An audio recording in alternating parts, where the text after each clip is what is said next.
Welcome back to DBL. When it comes to legal minds on TV, few match Dan Abrams.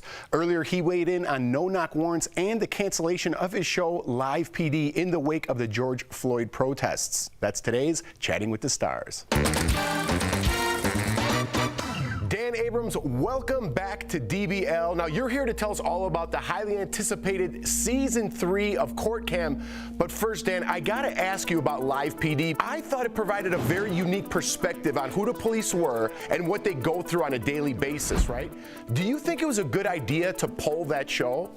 I made it clear when it was, canceled that I was sorry that they were doing that. But I definitely think there's a future for Live PD. For those who say we need to be able to see what police officers are doing more often, I think that's what Live PD does, and I certainly hope it comes back. I would love to get your legal take on NoKnock Warrants in the wake of Breonna Taylor's death.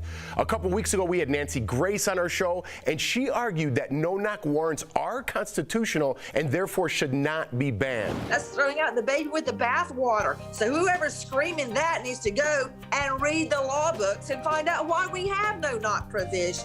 Well, look, they may be constitutional, but that doesn't necessarily mean they're a good idea.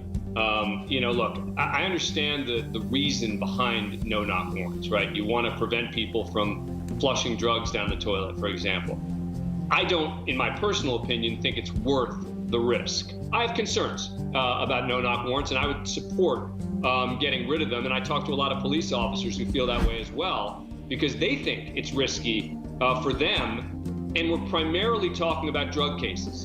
And when you're talking about drug cases and you're risking both the safety of the people inside and potentially of the officers, I don't think it's worth it. All right, so Court Cam returns, Dan, for Season 3 tonight, and we all know there are some stupid criminals out there. You've shown us guys jumping off of balconies, driving through courthouses. What's the most outrageous thing that your cameras have caught? Look, the whole show is about these, sort of unbelievable, outrageous moments, but it's not just outrage, right? I mean, part of it is humanity. Part of it is seeing, people who are victims, family members getting so angry they can't control themselves.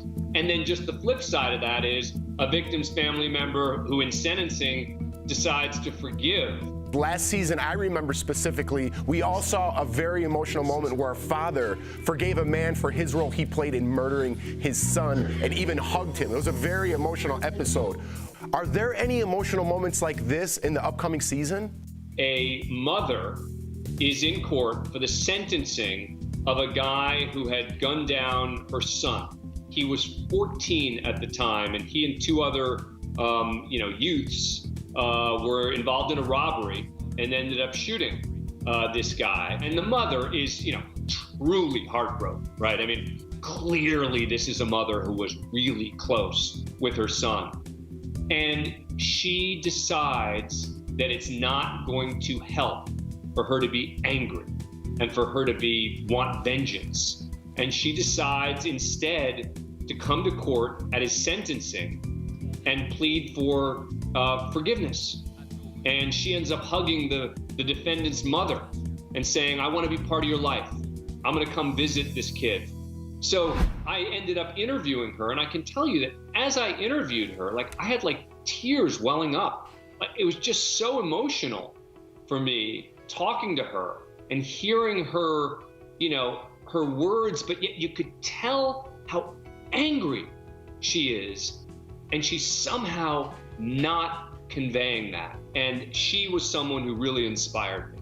Well, Dan Abrams, you're the best, buddy. Thank you so much for chatting with us here on Daily Blast Live. And DBL Nation, you can catch Season 3 of Court Cam premiering tonight at 9 p.m. Eastern on A&E. Again, Dan, thanks. Come back anytime, buddy. Thank you. I appreciate it. Have a good one. We'll be right back, everybody.